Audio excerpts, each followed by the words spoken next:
Welcome to Home Beat Special. Chief Inspector Lee Plummer is still enjoying his holiday, so I'm with you again, Peter Dawson from the Television Unit. Recently, the Television Unit was invited to go to the skid pan at police headquarters to witness an incident which was taking place there. And I have with me today Sergeant Richard Baker from the Kent Police Driving School. He has some specialist knowledge in the instruction there in dealing with the transportation of substances by road which are particularly hazardous. And he's going to be with us today to explain some of the things involved if there is any trouble.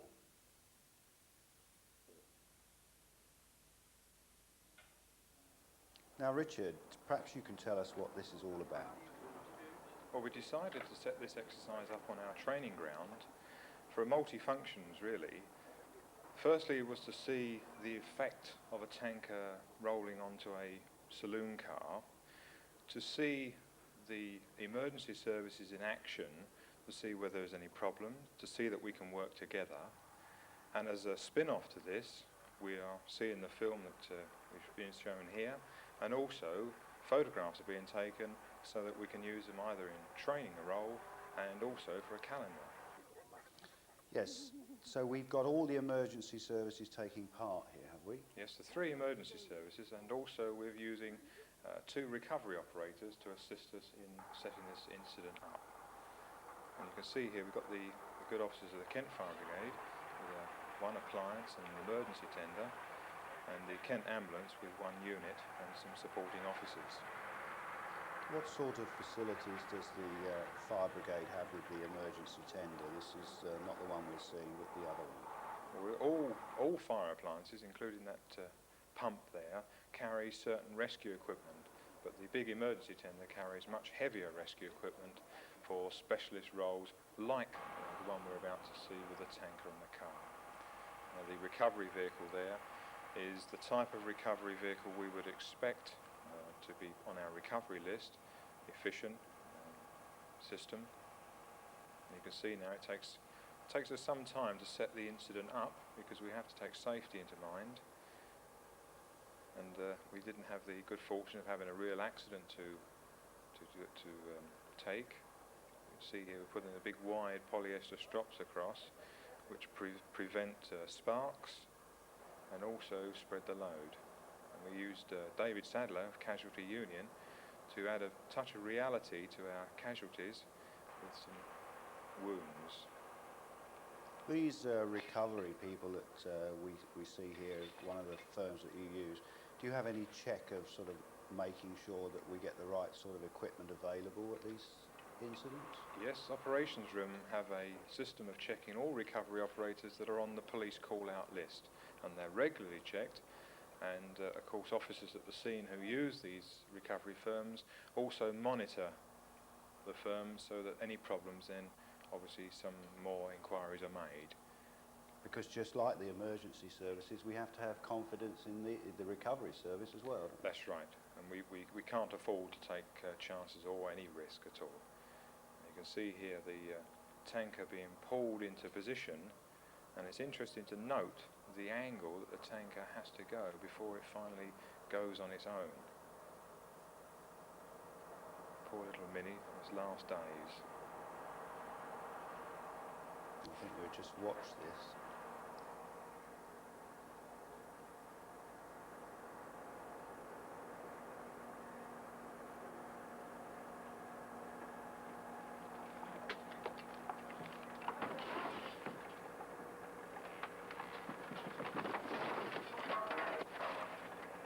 Yes, I don't think I would like to be in there very much. That's right. We've purposely deflated the tyres for a safety angle, and in a real accident, obviously the casualties would have been inside the Mini.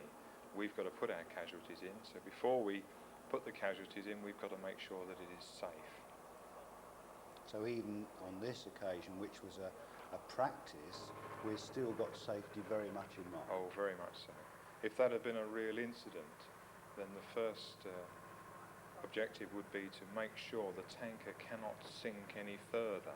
So one would either use chocks or jacks in an effort to keep the tanker from going down any further. And the equipment we're using here are airbags, fantastic piece of equipment. It's an aid to recovery normally, and they can lift approximately 7 tons apiece. And these are twin airbags, unaffected by most products, and being placed in there, have a wide contact area over the tank, and therefore reducing damage. And of course there's no sources of ignition because it's all rubber. So this equipment is specially made so that if it was a toxic substance coming from the tanker, that it wouldn't burn through the rubber and obviously deflate the bag. That's right. And the two of them cost £3,000. Here's one of our casualties, looking very worried. I think she's got to sit in the car in a minute, but of course we wouldn't allow her to sit in until we made it totally safe.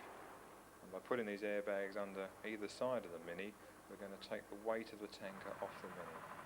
Driven by a compressor, as you can see, being connected here, and this, if it was a flammable substance involved, would be well away from the incident, so there was no sources of ignition. The control panel there being connected up. So we've got a little bit of a false situation here, in as much that in a normal incident, then obviously we would be taking precautions to keep things well away from the tanker itself, but because of the space and so forth here, we were committed to sort of putting everything in a small area. Yes, that's right. So you'll see the ambulance and the appliances and the police car very close, but in real life these would be, depending on the substance, quite a considerable distance away. We can't take any risks in a real incident of causing a source of ignition, for example, or for members of the crews to suffer from the toxic fumes that may be given off. I take it there wasn't anything in the tanker that day? No, this is an empty tanker that we used, but it could well be out on the road carrying any type of substance. And you sometimes get a glimpse of the hazard warning panel there, which the emergency services use to identify the load. And there's the airbag being inflated. You can see the two sections there. And it will slowly take the weight off the Mini. One airbag either end of the tanker. Yes, because looking at the Mini itself, I suppose if somebody had come along and seen somebody trapped there, they might be tempted to open the door to try and get them out. That's right. And in fact, the door was probably supporting the vehicle at that stage from being crushed even further. Yes, the vehicle, the Mini, took a tremendous hammering from that tanker. You saw that chap there that appeared on the scene, giving various hand signals. Our photographic department taking training shots and for any other purpose. And of course there's an awful lot of people here that on a real incident wouldn't be allowed anywhere near photographic television crews, all sources of ignition. We would have to keep the public right away. I'm going to try my strength here. We've now taken the strain of the tanker off, and you can see that the door was well and truly wedged in. My weight training has paid off to get the door open. And here's our casualty. I think it would give people that are watching this confidence to know that two members of staff here has volunteered to go into that situation, that they must have had confidence that those bags were supporting the tanker and so forth. And you know, if anybody was unfortunate enough to find themselves in this terrible situation, they would have confidence in the equipment that we can provide. That's right. We must continue to train so that we can try all aspects of accidents and rescue. And she was, although very worried at one point, once she'd seen the safety precautions we've taken, she was quite happy. A little bit of a job getting in here. Helping hand, Dave Sadler. And you can see the roof lining of the Mini is right in, and it's quite a frightening experience. And as you'll see later on in the film, that one of our roles is to comfort people, to talk to people, to make sure they start to feel okay, although they're still in a predicament. Just to talk to them, the final bits of makeup going on. It's certainly not an envious position, even in this situation, because even so the glass, and especially when the door pops open, she starts to scream. Well, I think, you know, I admire her courage, because even though we've seen all the safety precautions, it must be very claustrophobic sitting in the back. Oh, yes. Now the driver, we had a casualty driver of the tanker, of which had to be rescued. Not an easy task in a tractive unit of an articulated vehicle because of its pure size. You can see the police officer there kneeling down, comforting both the casualties and an ambulance officer behind, and the fire brigade. The fire brigade had laid down a water line just in case of any problems, and an ambulance officer there squeezing through the gap to give the driver some gas to make him feel better, to take away the pain, which doesn't destroy the symptoms, so that the rescue of the driver can go ahead.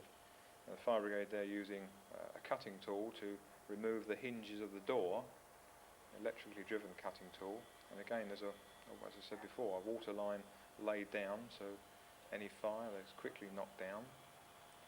A frightening experience for the casualties which have to be protected. And there's the ambulance officer going through to make sure the driver can be moved without complicating his injuries. As you can see there, there's about a 7-foot drop that the driver's got to be brought out of. Which one of the services would be coordinating all this should it happen in real life? Well, the police have the job of controlling the whole incident, and then subdivided under those, the fire brigade are employed for rescue purposes and the fire and the other risks, and of course the ambulance look after the casualties, but the police are the main coordinators. You can see there the ambulance and the police officers working side by side with the fire brigade in assisting the rescue, because we all have a job to do, if it's perhaps just only muscle, just to give that helping hand. Richard, I'm sure everybody that's watched that has learnt something themselves. Do the services that took part in the exercise learn anything from it? Well, yes, we always learn practical points. One of the practical points we've learnt from this is the need to work together very closely, to liaise with each service and not to go about our jobs individually. We're all there to end up at the same ending, safety, as quickly as possible, but very safely, to return to normality. As far as the fire brigade is concerned, I know we only saw some of the equipment there that they've got available. Are there other things that they've got available that they can use in this situation? Yes, the fire brigades carry hydraulic lifting jacks, and also the basic tools that we would find in our own garages: hacksaws, crowbars, axes. All have their place, and depending on the circumstances, would be used at the senior fire officer's discretion. So they're already trained as they're in their rescue role and practice that on their own, obviously. Oh yes, the fire brigade place a great deal of importance on training in all aspects. I mean, not just road accidents, but fires and rescues. Everything the fire brigade has to do, they train and become professionals at. I was rather interested with the ambulance man and you talking about this gas. Is it a sort of laughing gas or...? Well, its actual constituent I couldn't sort of say, but it is a gas that just helps the patient. It takes away the pain, but when the gas is removed, then all the symptoms are there. So when he finally gets to hospital in the ambulance, then when the doctor says, where does it hurt, the gas hasn't covered up this pain, so the sort of symptoms can be sort of shown to the doctor. So it's to breed confidence in the patient so that they start to feel a little better, but at the same time they're still able to tell people what's wrong. That's right, to make them relax, and it's an ordeal in itself, an accident, whether they're injured or not, and this just helps them along their way. Fine. As far as the people themselves are concerned, I'm sure that one of the questions, if the viewers could talk to you, will want to ask is how quickly can these services get to a scene to be available to help them? Well, I think everyone's aware that the police vehicles, whether it be the little blue cars in the county, the subdivisional vehicles, or the white traffic cars, they're always around, perhaps when they're not wanted for some people, but they're there to respond, usually within a few minutes, to an accident. And on the motorways and the main A trunk roads, there's always a patrol car within a few minutes of any point of the motorway or main road. And who would control getting the other services there? Well, if the call goes in on the motorway, then the call goes directly to our police control room here at Maidstone, and then the operations room phone with direct lines to both the ambulance and the fire brigade. So the actual time delay to alerting the other services is very minimal. Well, I think that's very encouraging to know that that position exists. What actually should people do if they come across an accident, they actually are witness to it? Well, if they see an accident, obviously we would like to know. I mean, this is the first thing, because if we don't know, then our time of arrival is extended. So we must know immediately where the accident is, an exact location. If it's on a motorway, and some of our trunk roads, the telephone boxes have numbers on. That number is most important to us. But a definite location of where the accident is, so we can get people dispatched there as quickly as possible.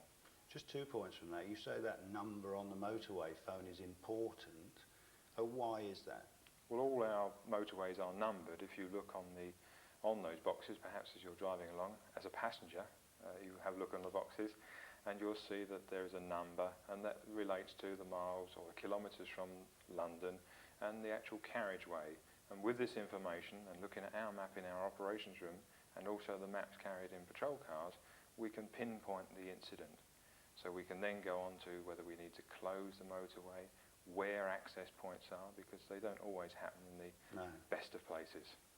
And when people are actually ringing in from a normal call box, what sort of system would you advise them to use?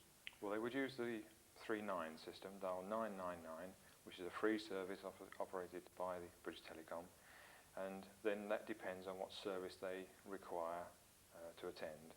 Normally they will ask for the ambulance, but whichever service they ask for, if they give full details, then all 3 services will attend, because the 3 services are linked by direct lines, and we work closely together. That's the only way we can operate. I see. Is it right that in the phone boxes themselves that there's always a plate there usually showing what the location of that box is? Yes, be just on the wall at the back underneath the dialing codes, there's always a small plate that gives the exact location.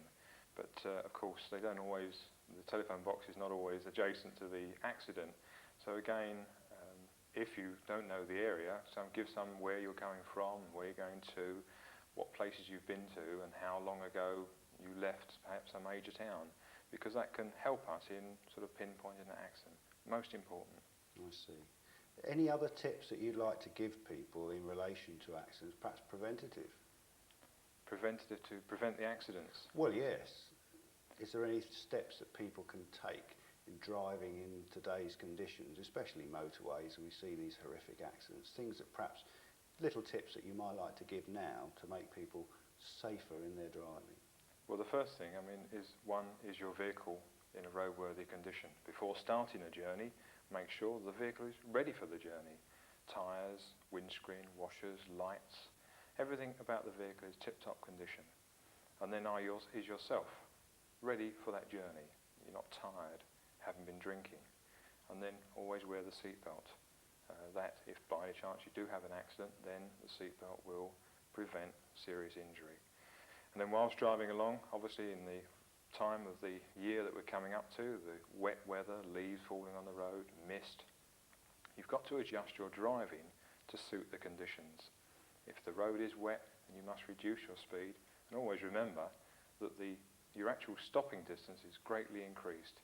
So the distance behind the vehicle that you're following must also be increased. So it gives you time to stop without ending up sort of redesigning the boot. Fine. Thank you very much for coming, talking to us, Richard. I'm sure if people take your advice that they will drive more safely. I hope that the little incident that we filmed for you has given people more confidence in the availability and the way in which the emergency services should respond and will respond if it's ever necessary. Thank you again. Thank you. Well, that's the end of this Home Beat special. I hope that you'll be joining us again in 2 weeks' time for Home Beat. Goodbye.